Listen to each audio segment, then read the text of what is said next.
Le plaisir maintenant d'accueillir Alexia Mikils. Bonsoir. Alexia Mikils, votre mot fétiche, c'est résilience. Si on revient un peu sur votre parcours, vous êtes d'origine belge, vous détenez une licence en sciences économiques, vous avez travaillé dans le secteur du marketing chez Procter & Gamble, aussi un peu dans les médias et la publicité. Et c'est en Chine, où vous avez vécu de 2005 à 2010, qu'a lieu le déclic. Vous devenez prof de yoga et vous rencontrez Sven Hansen, qui est le fondateur du Resilience Institute. De retour sur le continent européen, en Suisse, vous créez l'antenne européenne de ce même institut et depuis 13 ans, vous proposez aux entreprises et aux multinationales de développer la résilience de leurs collaborateurs. Vous avez d'ailleurs écrit 2 livres à ce sujet. On va s'asseoir pour les questions. Bonsoir à tous.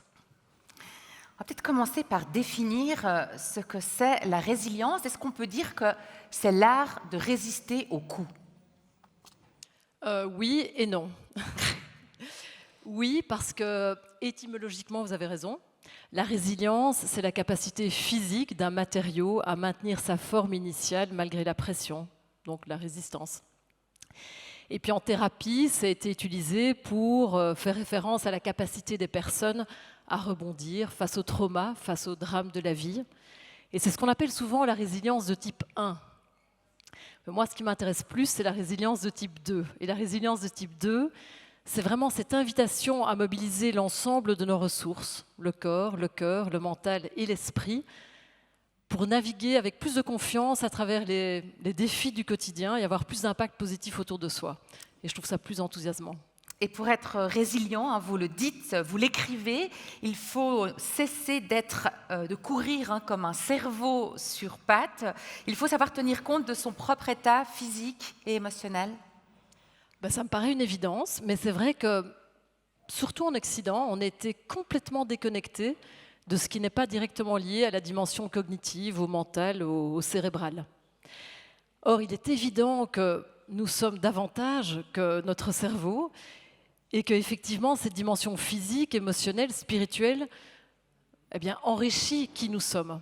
Et c'est en Chine que ça m'a paru plus évident, parce que là, naturellement, leur culture ancestrale a une approche beaucoup plus holistique de l'être humain. Et j'ai trouvé que c'était, là aussi, plus enthousiasmant. Donc, ils sont plus résilients que les Occidentaux, les Chinois? Alors, ils sont certainement plus conscients de la complexité de l'être humain. Et pourquoi cette compétence, la résilience, est très importante aujourd'hui à développer chez les collaborateurs dans une entreprise? Il est évident que dans le monde aujourd'hui, les compétences techniques sont très importantes, mais ne suffisent pas, ou elles ne suffisent plus. Et aujourd'hui, je suis convaincue qu'on a vraiment besoin de développer des compétences profondément humaines qui permettent aux personnes, aux leaders en particulier, de faire face aux immenses défis qui se manifestent avec courage et avec créativité. Est-ce qu'un bon manager aujourd'hui, plus que jamais, c'est un manager résilient face aux crises et surtout empathique avec son équipe? Alors je dirais surtout qu'un bon manager doit déjà bien se connaître. Donc la connaissance de soi, la gestion de soi, le soin de soi pour mieux guider son équipe, ça me paraît vraiment essentiel. Parce que l'empathie qui ne repose pas sur une bonne connaissance de soi et qui n'a pas non plus cette intention authentique d'avoir un impact positif sur l'autre, en fait, n'a pas beaucoup de sens. Donc oui, un bon manager, je le pense, aujourd'hui, doit vraiment développer ses compétences de résilience.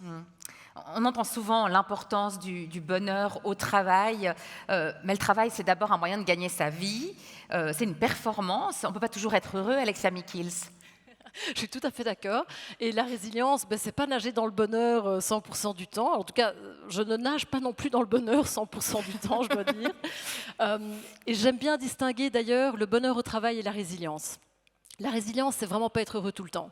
C'est mieux se connaître, faire des choix conscients par rapport aux options qui nous sont proposées, pouvoir comprendre quand on est confronté, les stratégies peut-être adaptées pour faire face avec plus de succès, Et puis aussi pour, je le répète, avoir plus d'impact positif autour de soi. Mais c'est vrai, parfois, il y a des moments compliqués et la vie, c'est pas juste être heureux 100% du temps. Alors, vous proposez aux entreprises de mesurer la résilience de leurs collaborateurs. Donc, vous avez une vision un peu parmi vos clients de quelle est cette résilience. Est-ce que les femmes sont plus résilientes que les hommes?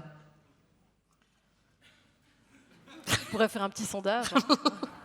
Alors, j'aimerais vous répondre positivement, surtout ce soir.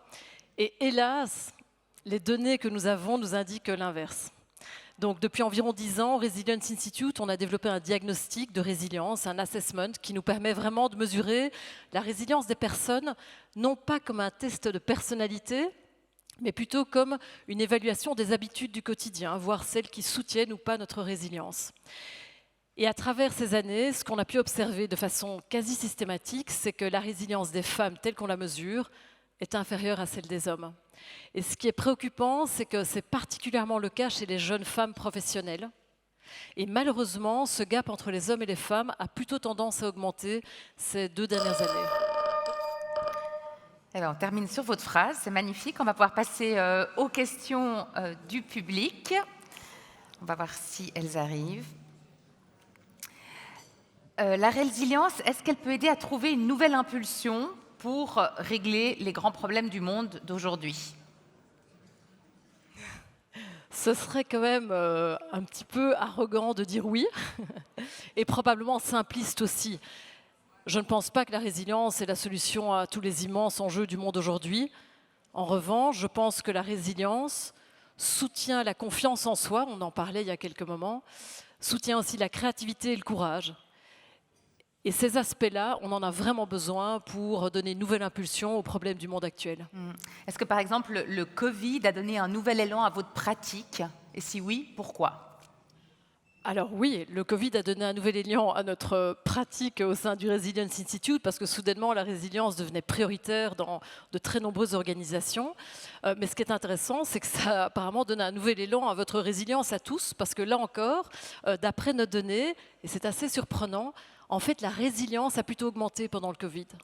Ce qui suggère que finalement, quand les personnes sont confrontées, elles activent ces ressources un petit peu comme un muscle qui devient dès lors plus solide, plus fort. Est-ce que les personnes qui pratiquent du sport ou des arts sont favorisées en matière de résilience? Alors c'est un des aspects, effectivement, mais heureusement il y en a beaucoup d'autres. Et ce qui est intéressant dans ces pratiques de résilience, c'est de comprendre qu'on est tous différents et qu'on n'est pas destiné à devenir des robots résilients, à faire tout parfaitement, mais mieux comprendre effectivement ces différents aspects qui permettent de soutenir la résilience. C'est très utile et pour certains ce sera le sport, pour d'autres ce sera la poésie, les arts, la musique. Alors il y a une question qui rebondit à ce qu'on a dit tout à l'heure. Sur quels critères pensez-vous que les femmes, jeunes entre parenthèses, sont moins résilientes que les hommes?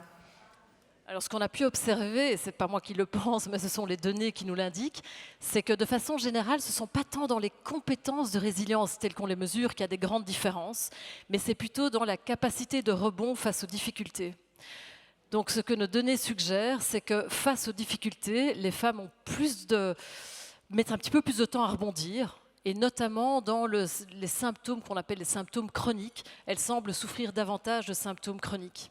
Et puisqu'on parlait d'habitudes, ce qu'on observe aussi, c'est que les hommes ont peut-être davantage que les femmes des habitudes auxquelles ils se tiennent, là où les femmes, peut-être parce qu'elles sont prises par un ensemble de responsabilités multiples, peut-être lâchent là où elles auraient vraiment besoin de s'accrocher, puisque ce sont des pratiques qui leur font beaucoup de bien. Donc voilà, c'est une interprétation possible.